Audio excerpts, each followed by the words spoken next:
going on, everyone?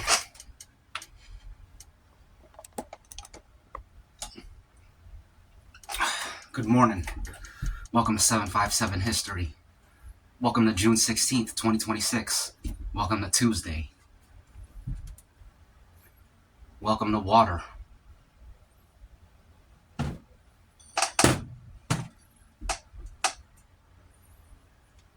Welcome to coffee.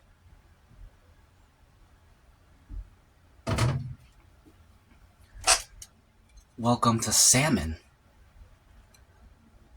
with Potaturrs.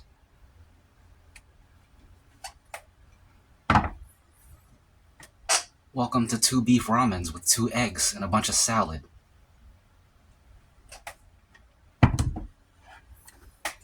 I've got some lemon pepper here. This is old, years old. The spice was a block, and I had to loosen things up. I bought this a long time ago. I don't know if that happens to y'all. You see a spice and it's like, I'm gonna try that. I've never had that before. You try it out once or twice, and then you never use it again. It just kind of sits there, and it turns into a block. I'm not a huge fan of lemon pepper. It's not peppery enough, but it is very lemony. But it's almost like, what's the point when actual lemon juice exists? And it's probably cheaper too.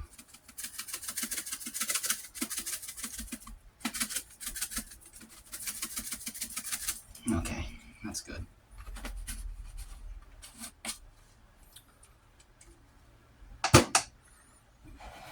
The thing about spices is that they don't expire. You can have a spice for years. It can turn into a block. You just break it up, and it's still got flavor. I remember my grandparents, they had some old spices in their house. Probably over 10 years old. And they were still good, I think. Anyways.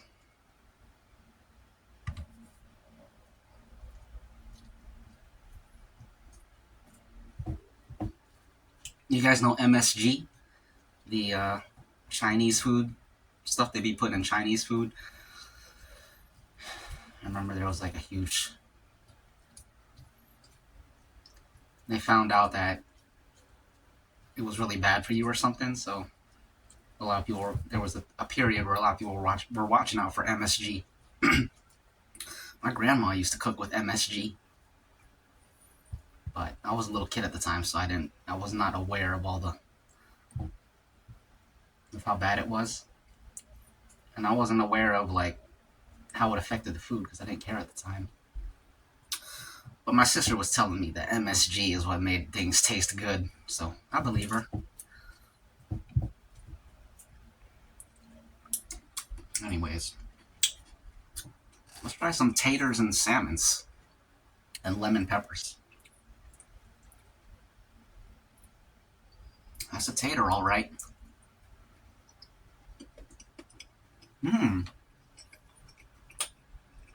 I think I've been sleeping on the lemon pepper. This is good.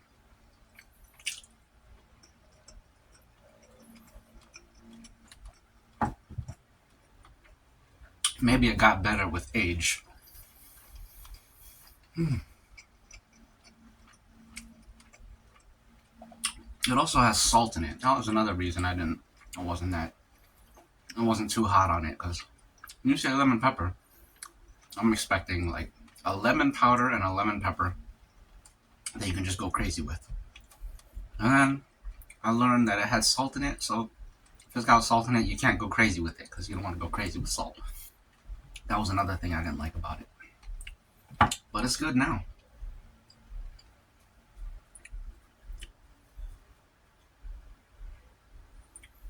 Salmon?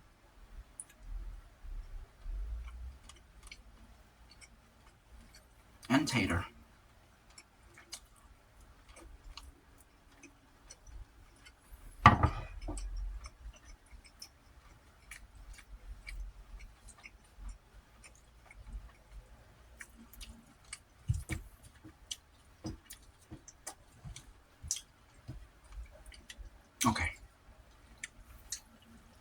Let's eat some noodles and salads and eggs.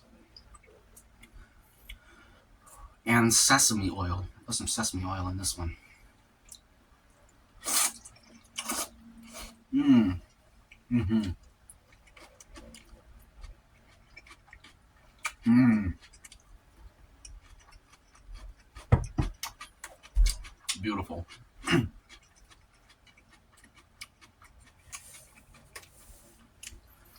I briefly looked up the headlines before this. Nothing interesting. So I typed in Russia-Ukraine news. Sort of focus the search a little more. Maybe we'll get into some of this.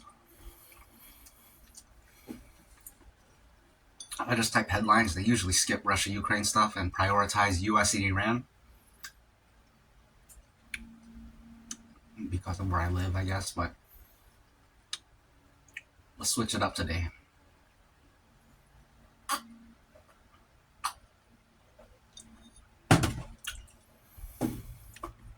I need to start watching World Cup, man. I don't know how many games I missed, but I gotta start watching. World Cup is big. I've never really followed a World Cup before, but I should. Because I know the games are exciting. The last time I really watched soccer or football seriously was probably one of the Olympics. Probably the Beijing Olympics. I think Beijing Olympics was... What year was that? I don't know. Let's eat some more.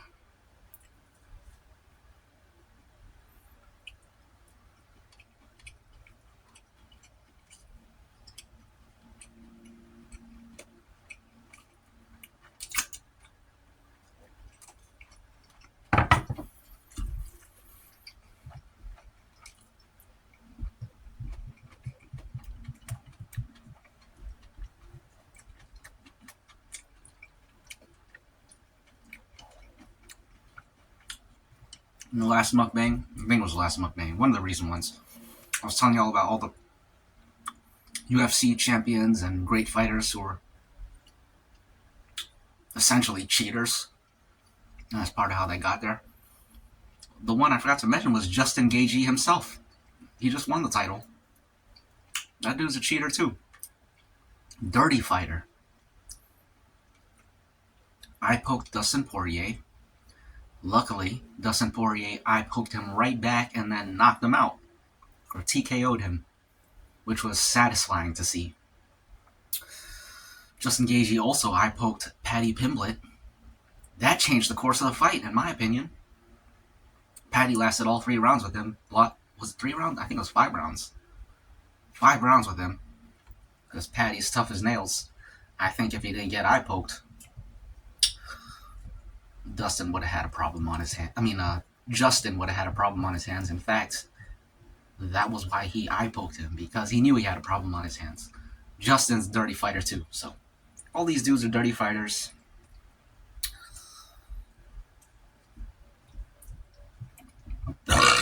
Excuse me.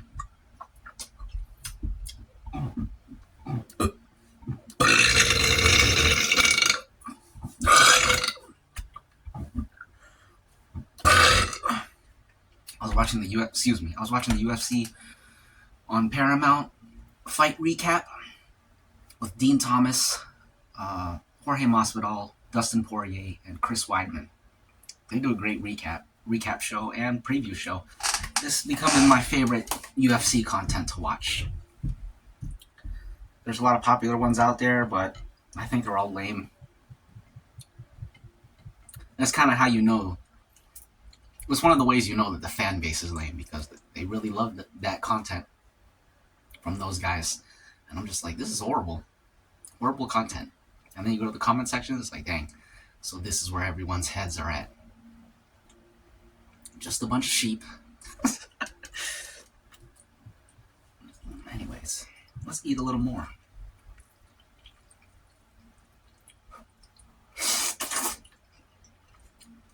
Mm-hmm. Mm.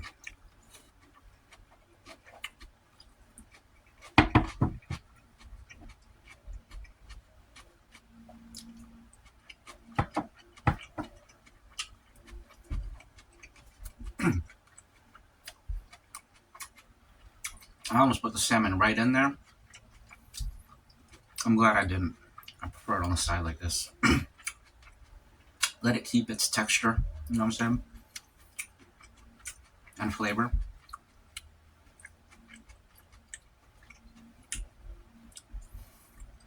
So on the recap show,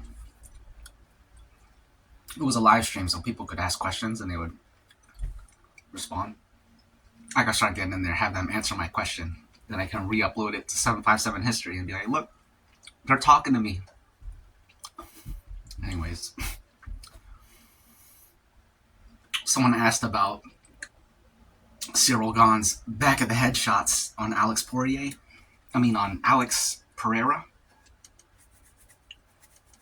And all four of them were unanimously saying they were all right with it because, like, they were all saying, like, maybe one of them was illegal and the rest were good, which, honestly, I do agree with that. Excuse me. The fan base is not educated on what qualifies as a back of the head shot. They got something called the Mohawk rule. Like, you know, a Mohawk goes like this.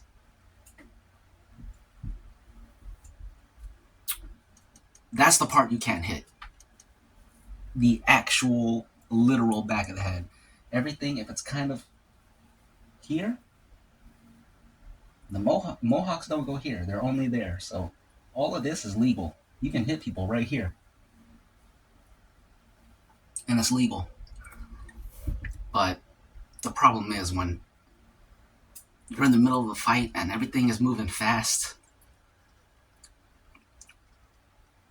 it starts to become a huge gray area, you know, and the person's head is moving while you're throwing them strikes. So every now and then you get an accidental back of the head shot. But the thing about that is the fighters know that it's a gray area and they take advantage, and that's what they're doing. That's what Cyril Gahn does.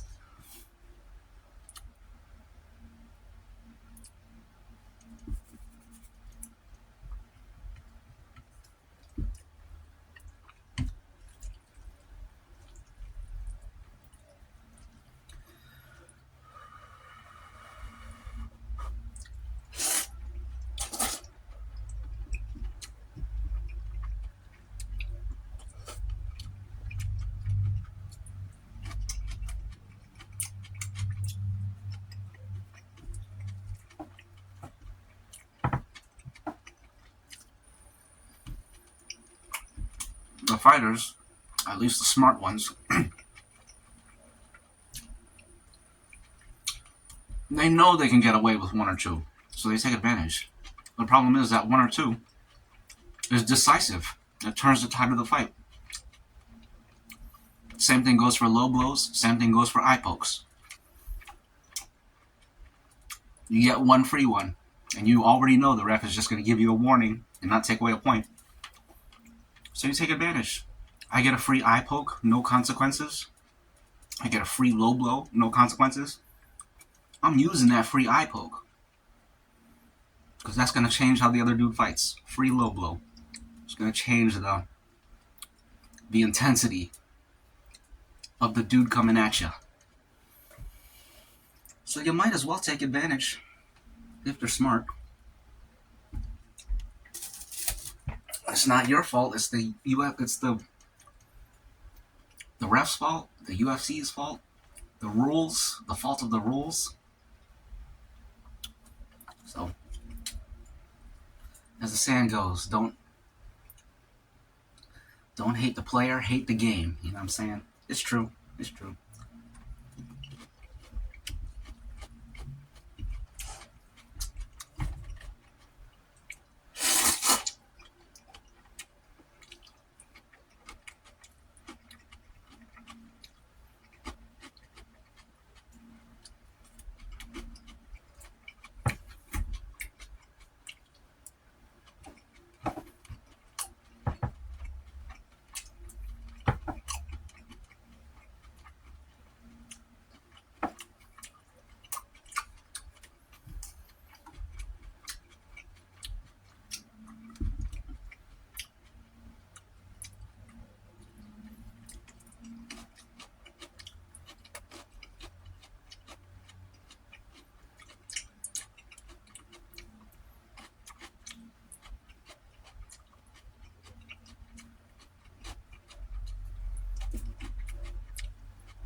Delicious.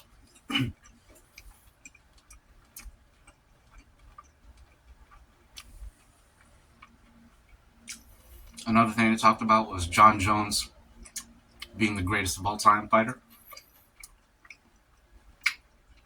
Masvidal, Poirier, and Weidman. They were down with that take. Dean Thomas was not down with that take. Because the way he put it, John Jones ducked Francis Ngannou. He ducked Tom Aspinall. And he has failed drug tests. And I agree with Dean Thomas. I think the steroid part is totally disqualifying, especially. I think if you're on steroids,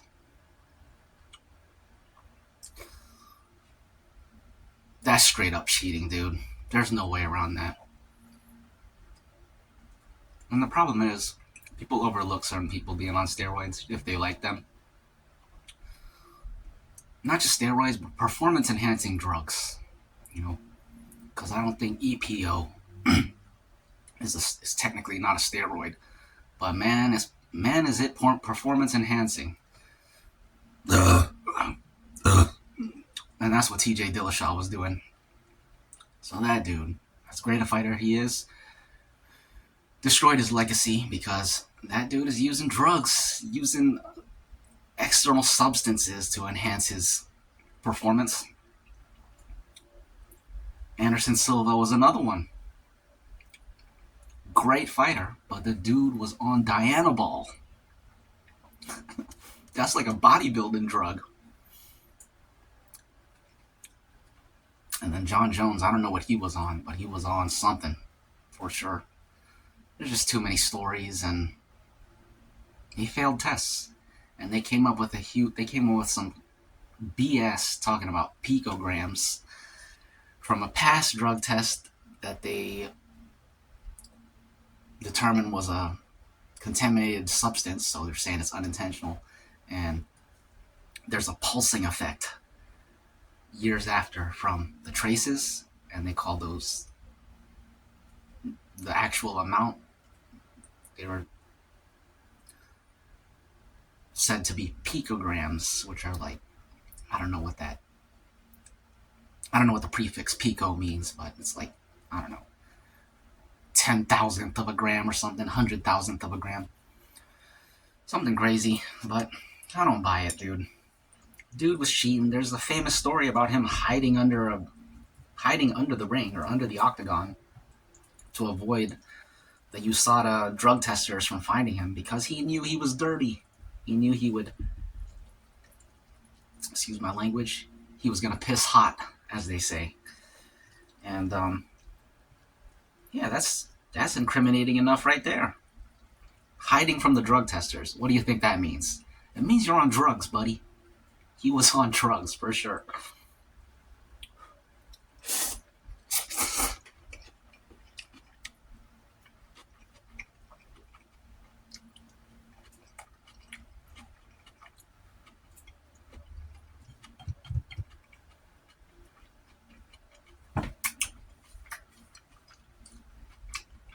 I'm okay with the eye pokes. I'm okay with the low blows. I'm not okay with the steroids. Like I said, eye pokes, low blows, that's just being smart. But when you start doing drugs, you're straight up cheating. You're a freaking cheater, dude.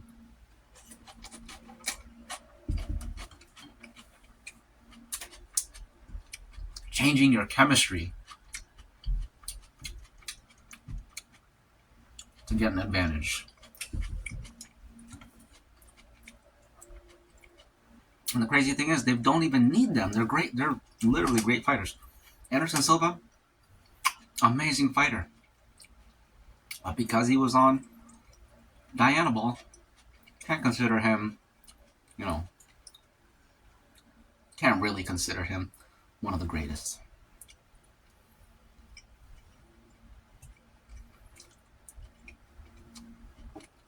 Well, I think you can still consider him one of the greatest, but it's totally disqualifying from calling him the greatest. Same with John Jones.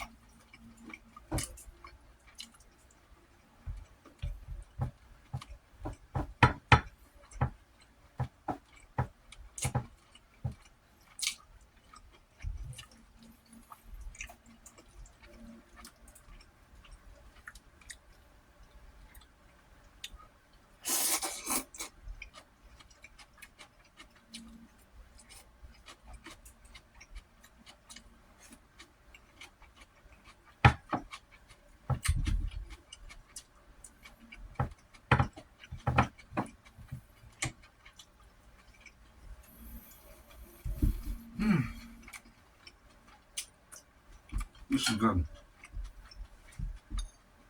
Let's drink some waters.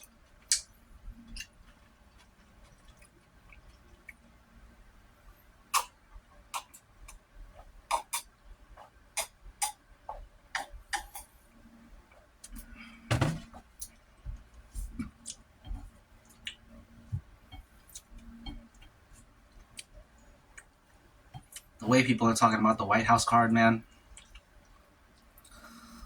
People have such short memories and recency biases. People are saying it's one of the greatest fight cards ever. I 100% disagree. 100% disagree. It was cool.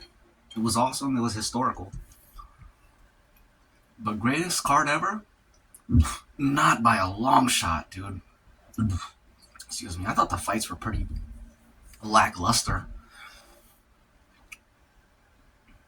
Even though there was a finish in every fight, they weren't competitive, really. Weren't amazing fights. The Garcia dude got wrecked. Chandler got wrecked. Dawkins got wrecked. Derek Lewis got wrecked. I want to see good competitive fights. And I think I just named 4 people getting wrecked. That's more than 50% of, in my opinion, bad fights. Bad matchups.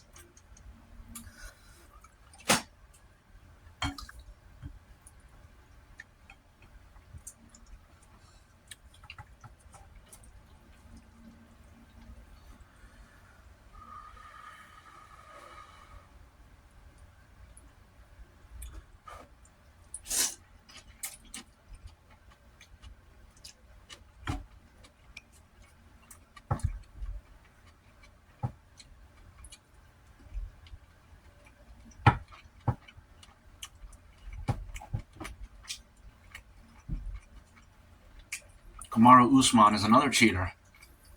And he was champ for a good while.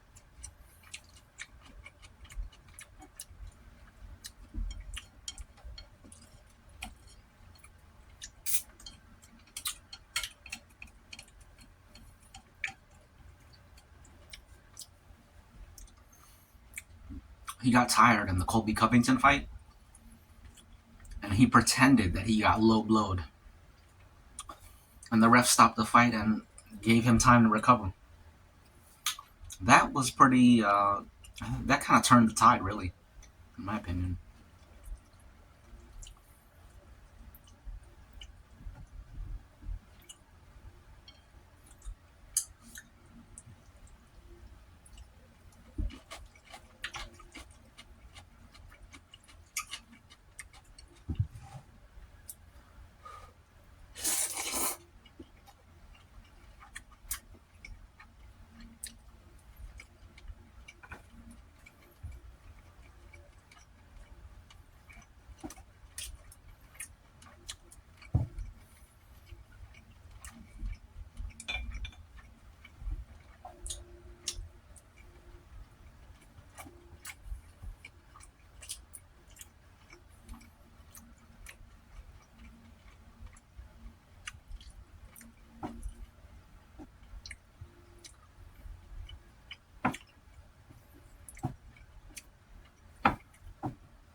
I go to breakdancing later, breakdancing practice.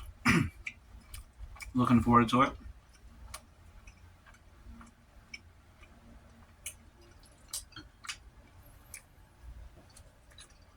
Cheers.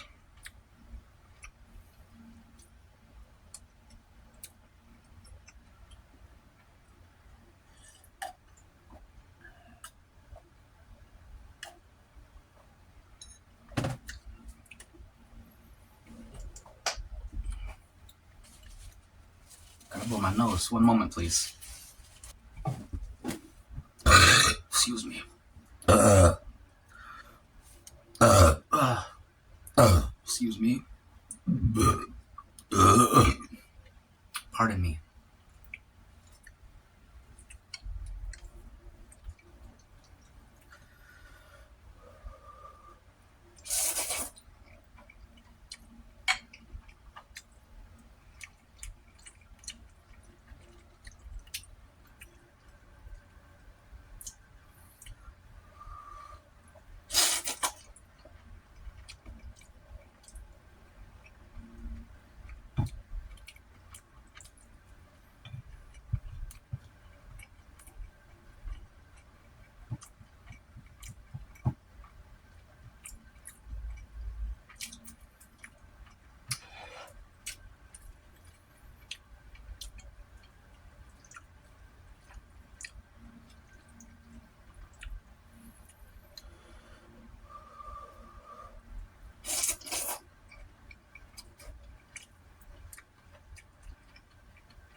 I was watching Michael Bisping's a little vlog he did when he was working the UFC White House card. It was interesting seeing like inside the White House and stuff, like all the rooms that they were in and stuff. Bisping was talking to like two of the staff, these two dudes in suits, not like formal suits, but well, I guess formal suits, but butler style suits. And he was like, "So what exactly is y'all's job here?" It was two dudes, and one of them was like, "We are presidential butlers." I was like, "Dang, they got presidential butlers? I guess it makes sense." But I didn't expect it. And then Michael Bisping was like, "How does one become a presidential butler?"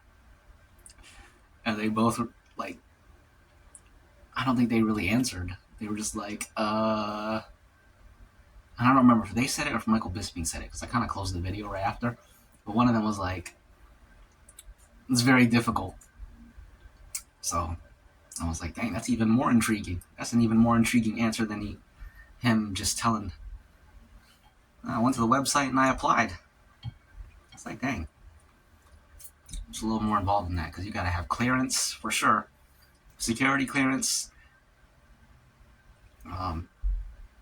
Yeah. But the question still stands: how do you even become a presidential butler? That's crazy. And what do they look for on that resume?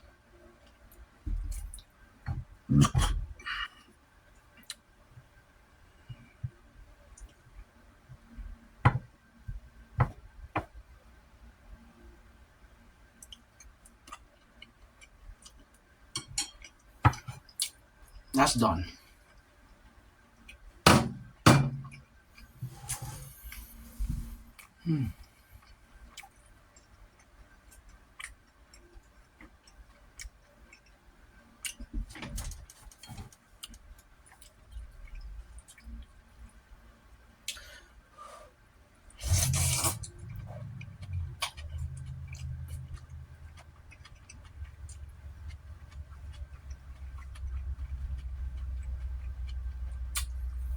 The butlers were dressed like Jeffrey from The Fresh Prince of Bel-Air.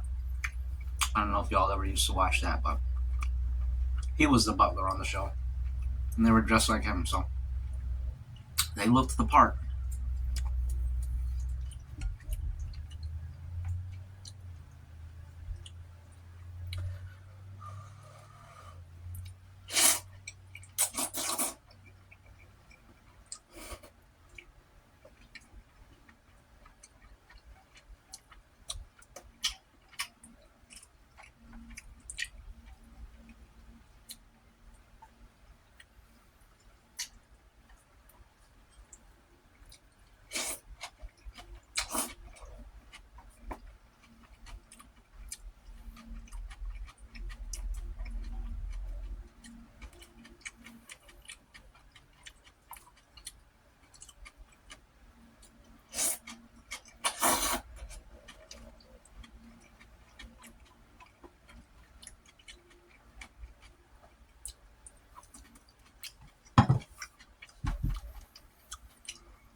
Excuse me.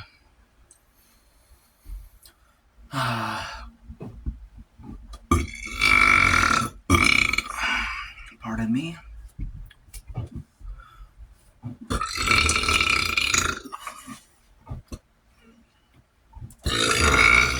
Excuse me. I'm trying to pull up the news here.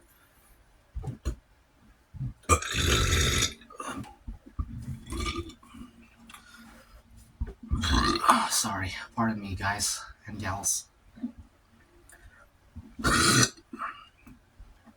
Excuse me. Okay. I think I'm good.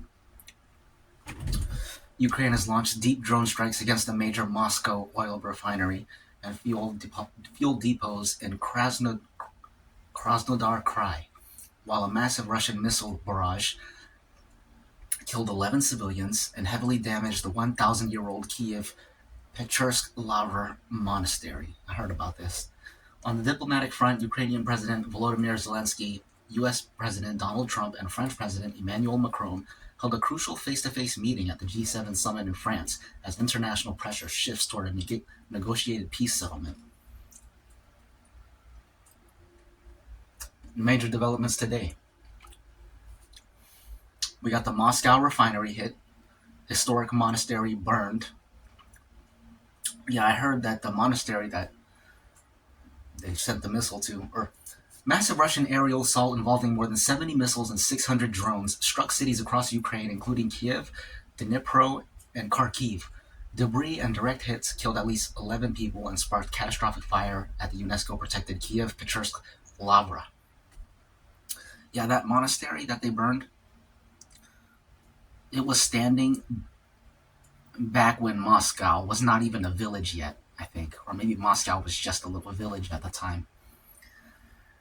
And now, centuries later, Moscow burns the monastery. Frontline shifts and troop withdrawals. European intelligence analysts report that the momentum is shifting in Ukraine's favor due to highly effective fiber optic drone warfare. Reports indicate Russian troops are actively abandoning northern positions on the Kinburn Spit because Ukrainian strikes have completely disrupted their ammunition, food, and fuel supplies. New sanctions and maritime interceptions. The European Union finalized its latest batch of heavy sanctions, freezing assets of 34 individuals and 47 entities linked to Russia's shadow fleet of oil tankers. Concurrently, British Royal Marines executed a high-profile helicopter-borne interception to detain a sanctioned Russian tanker in the English Channel. Interesting. Excuse me. A lot more interesting than U.S.-Iran stalemate news. See, in Russia-Ukraine news, we hear about stuff getting blown up, people dying, people crying, missiles and drones flying. And I gotta say, it's satisfying.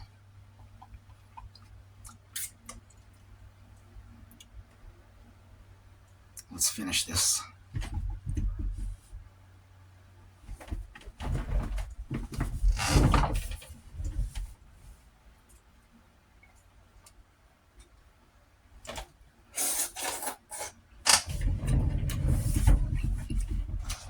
I'll eat in a way that you can see it.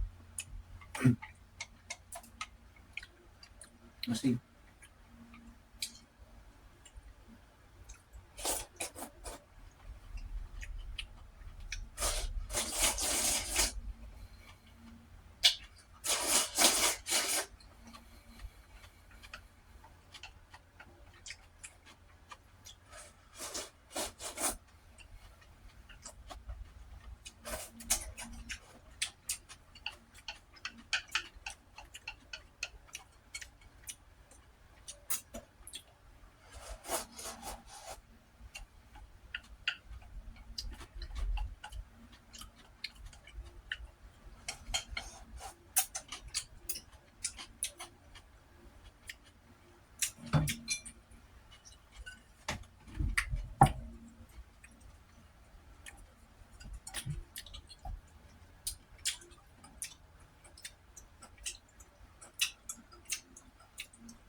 All done.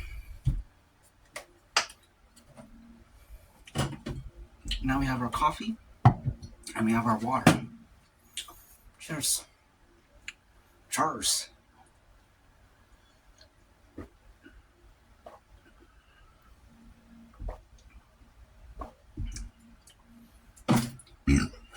Excuse me. And now for some coffees to settle the stomach.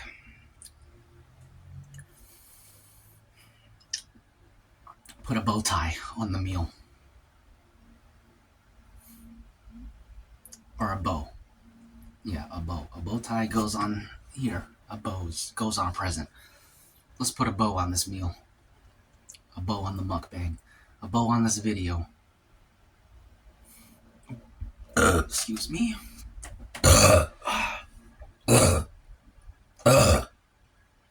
Pardon me.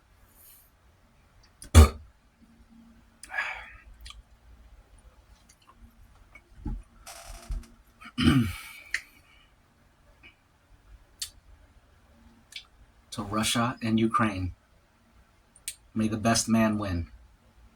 Cheers.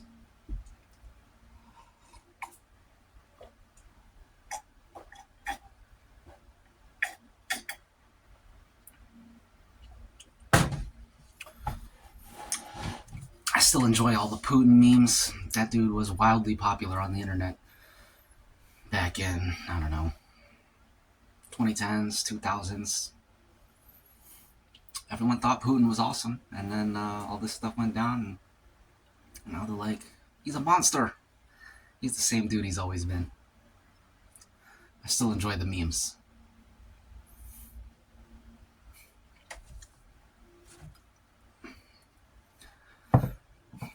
I like the memes of everyone. I'm not really into politics. I just, you know, you guys know the deal if you watch me regularly.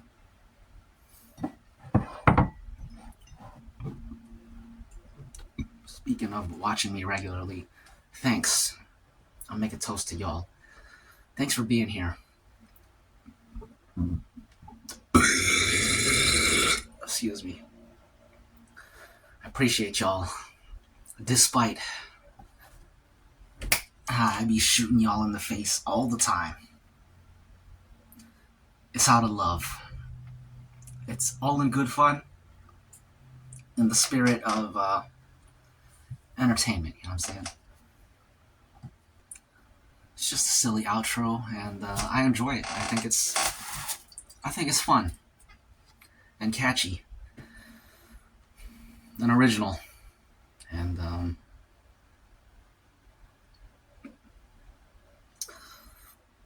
very proud of my originality, my unique expression here on 757 History. It's beautiful. It's historical. Excuse me.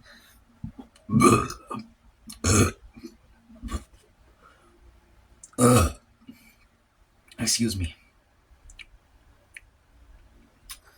It's perfect. Immaculate. Pristine.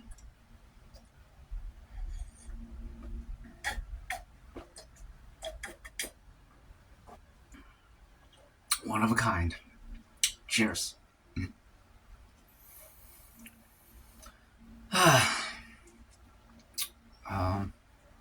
And educational. And entertaining. Informative. Enriching.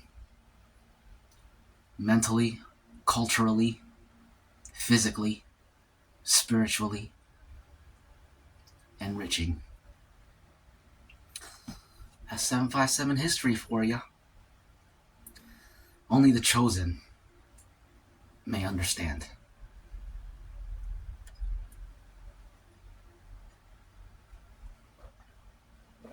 And the fact of the matter is, most are not chosen. It takes a certain kind of heart, a certain kind of spirit, a certain kind of brain to comprehend, perceive the glory, the beauty, the subtlety, the specialty.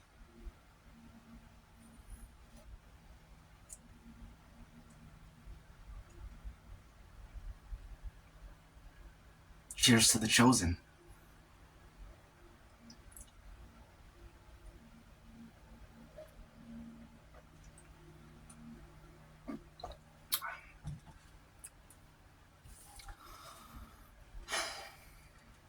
That's pretty much it. So now, we gotta go our separate ways. But we'll be back to meet here once again very soon. So, dry them tears, ease that heart, because we won't be apart for long.